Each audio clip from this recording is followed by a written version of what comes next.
In my first 3 marriages, I thought I was being the perfect wife.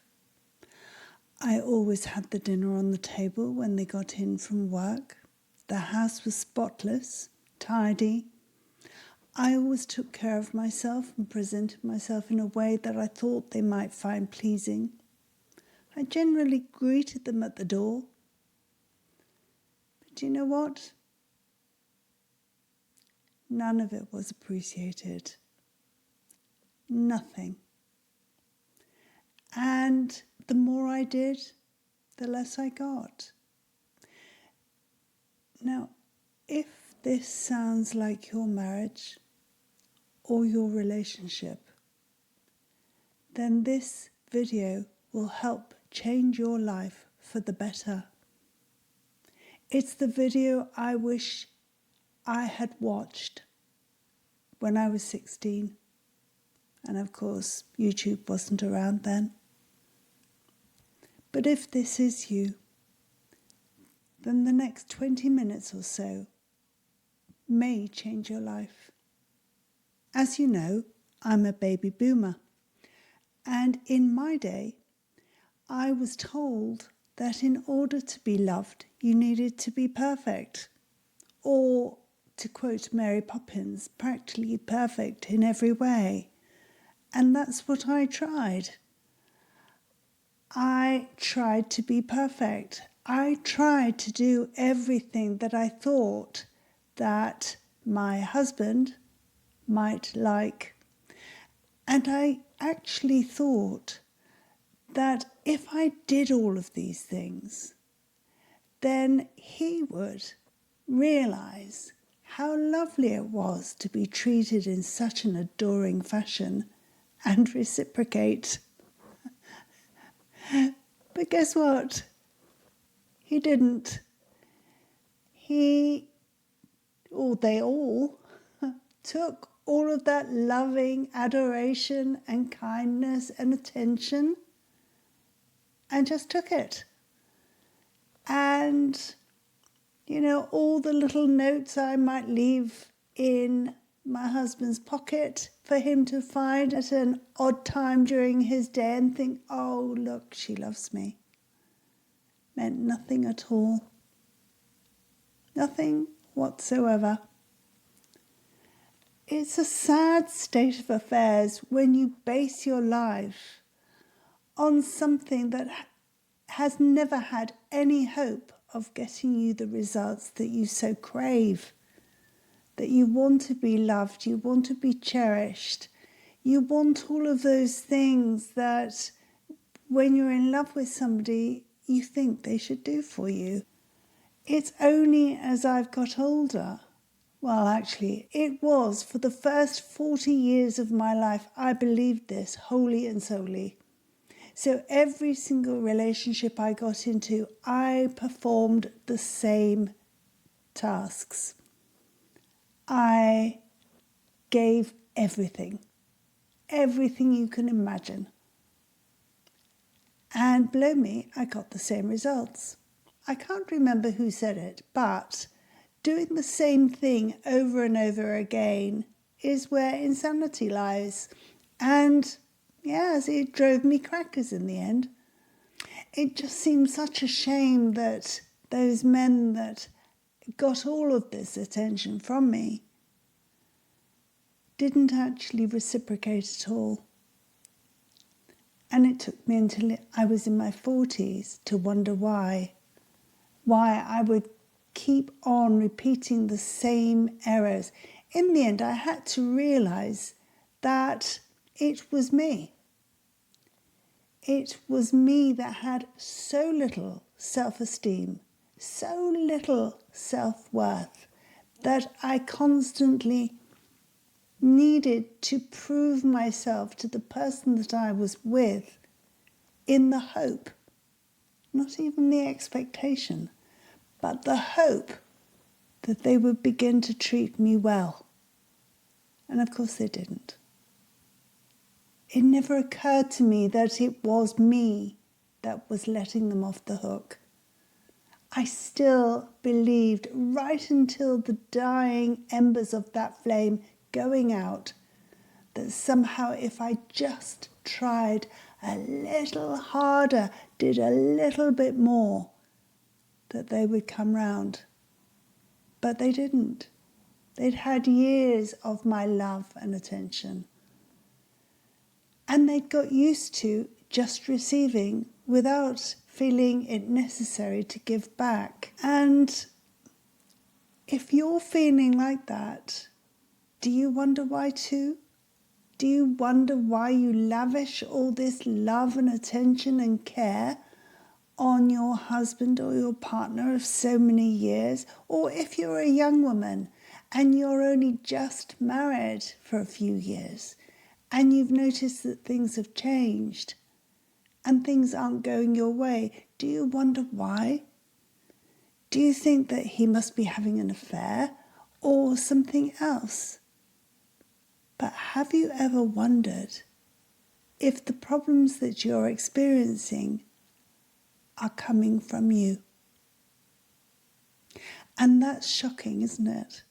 To think that we might be enabling our husbands to treat us badly, to treat us with less care and love and attention than they really ought to be if they valued us.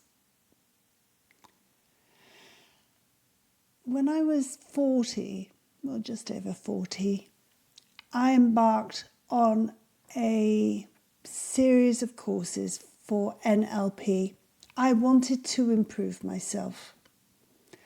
I'd had my third marriage fall apart at 5 weeks. Now that has to be a record in anybody's books. We'd been together for 3 years, but after getting married in 5 weeks, I realised I'd made a dreadful mistake. Once the ring was on my finger, things got decidedly worse, and I had to ask him to leave because he'd become violent. And at that point, I went into a deep depression. That lasted a year. But after I pulled myself out of that, I decided that I needed to work out why I was as I was, because the only common factor with all of these relationships that I'd had was me. There must be something that I was doing wrong. What was it that I was doing wrong? I thought I was perfect. I thought that I couldn't possibly do any more for my partner, for my husband. What I never ever thought about was the fact that I myself might be encouraging this behaviour by doing so much. And it's when you start looking at yourself and your reasons for behaving like you do that a light bulb is switched on. A light bulb that shines a light into all the darkest memories of your childhood, of your early years as a teenager, why you feel the constant need to prove that you have worth, when really you should know that you are valuable. And you have to know that yourself. You can't expect anybody else to make you feel something that you're not feeling yourself already. You have to know your own value. How else can you or I expect anybody else to value you? And doing task after task after task for this person that you're with will not make them value you anymore.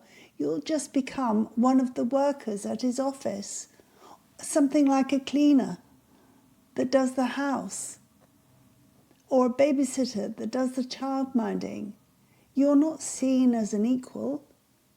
You're seen as somebody who does. And yes, I was. I would do the gardening. I would tidy out, well, with my first husband, he always threw everything into a massive shed at the end of the garden. None of his nails or screws or anything was tidy. They're all higgledy-piggledy. And I would often spend hours and hours in that shed just tidying it up. I would do the same with his works van. Now that I think about it, I could hit my head against a brick wall for being so foolish. But at the time, I did it for all the best intentions. But what I was actually doing was devaluing myself as the mother of his children and his wife. He always expected to be the kingpin in our house because he went out to work. Ergo, he didn't value all the work that I did at home. That was as for nothing. His was the only important job in the house. And I believed him because he told me. But it didn't stop me from continuing to try to gain some equality, gain some recognition for all that I did for him. It didn't work. No matter how much you do for somebody who doesn't appreciate you for your own intrinsic value, it will never work. He will still not value you because the number one reason is you're not valuing yourself. And when you don't value yourself, when you don't care for yourself, when you don't put yourself first, because God only knows so many people have told you that it's selfish, that you're a mother, you shouldn't put yourself first. You're a mother, you're a wife. If you don't put yourself first, if you don't value yourself, who else is going to give you the value you so crave? No one. In fact, they will see you as a drudge to be taken advantage of. Well, that's how I was seen. I was just seen as somebody who does. In English terms, that's, like something like a servant. The change has to come from you first. First and foremost, your time is valuable. If you say you don't want to do something, then you don't. No, actually, is a full sentence. No. You don't have to go into endless explanations. And if they never take you out with them when they go out to have a nice time on a Friday evening like my first husband did, then you should insist on going out. I was never allowed, like a child, I was never allowed to go out anywhere, never, not once. Then one day I had to go and socialise with my team, my pottery party team, and he insisted that I go to the restaurant just across the road, just so that he could watch through our living room window. I had no autonomy. I might as well have been somebody he hired in. I wasn't an equal partner in our marriage. I had no rights. I just was someone who did for him. So what I'm saying is that when you're looking at your marriage and feeling dissatisfied with your lot, like I would often feel like that, I would often think, why don't you help me? Why don't you care that I have to get on the bus with the 3 children and a pushchair to go and get my weekly shopping? That was before my friend Jan started taking me in her car. But before then, why don't you do that for me? Why can't you help? The answer is within yourself. Change takes a while.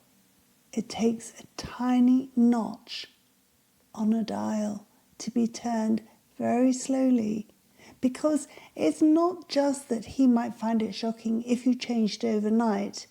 It's also that you might find it difficult to keep up with. Difficult to remember you've turned that notch and you're not going back. And it might be that when he's crashing around the home looking for something and making a fuss, if you always, like me, went and found it for him just to save the drama, don't. Walk out of the room quietly. Go upstairs or go somewhere else and just ignore it, like you would if it were one of your toddlers. And leave him to it, you know. They're old enough to find their own things. Their behaviour is to elicit you performing in a way that you always have done. That's the first little notch you can try. But don't go back once you've started it. Eventually, you know, they will realise that you're not behaving. You're not behaving as they want you to. And eventually they might even say, why don't you look for it? And make sure you've got an answer ready. Like mine was, well, you know, you're an intelligent man. I'm sure that you'll find it eventually, because after all, you were the one that put it down. You know, I have faith in you. And then walk out of the room again. It doesn't always have to be confrontation. Change can come gradually. I wish that I'd known all of this when I was young.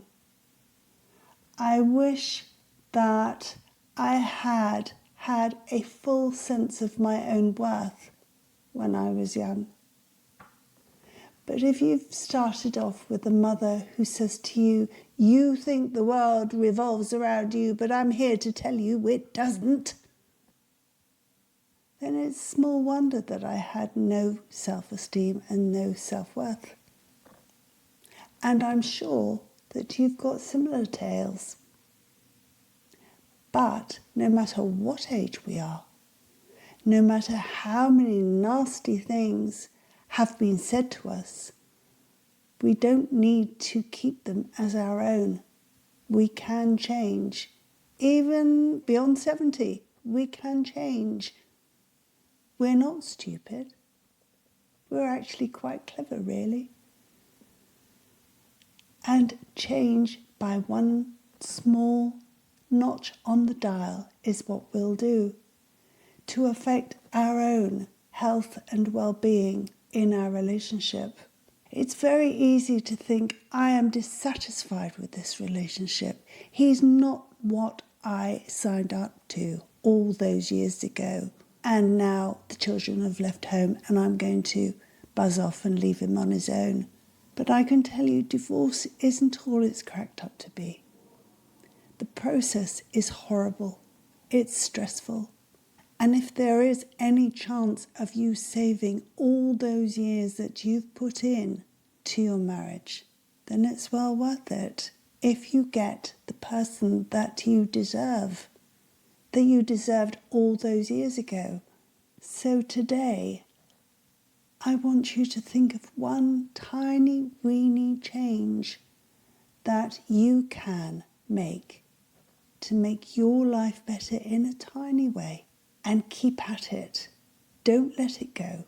And gradually you will change bit by bit. Now, if you have a discussion with your husband eventually and he is resistant to you becoming more confident about the wonderful person that you are, then you have your answer. But in the meantime, keep changing, keep growing. I'm going to list some of the books that I think will help you. When I made an enormous change to the way I felt about myself was when I did a neuro-linguistic programming course. And by doing that, I realised that every single person's expert opinion on me was completely wrong. I wasn't this, I wasn't that, I wasn't all the things that they said I was. And generally they were bad. They didn't ever take notice that I was kind, that I was loving, that I was thoughtful. Now, how can somebody that does all the wonderful things that I was doing for them be such a terrible person if it wasn't to try to control them? Think about that.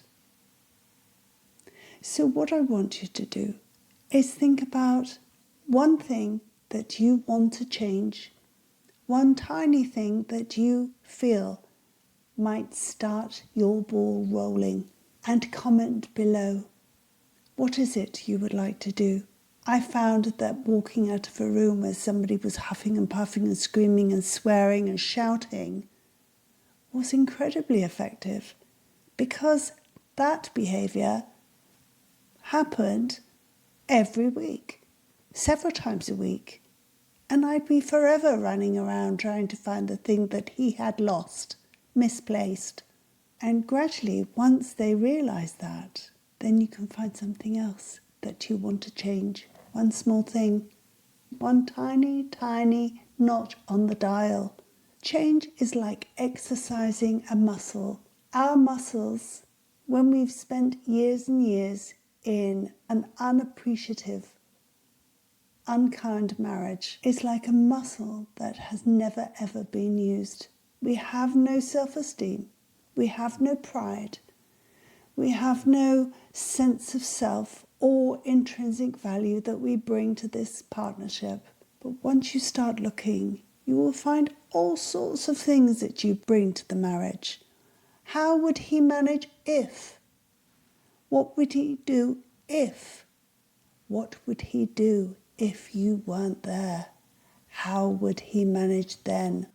Working on your self-worth serves two possible outcomes, and both are good. Outcome 1, you change how you see yourself, start setting new boundaries, and your husband realizes what he has to lose before it's too late. Outcome 2, you realize you deserve better and find strength to build a better life. Either way you win, because you're no longer living as an invisible, downtrodden woman. The ship has not sailed yet. I transformed the way I saw myself in my 40s and found real love for the first time in my entire life at 53. You can do this no matter what age. It's never too late to change. I'm going to list some self-help books below and why they might resonate with you.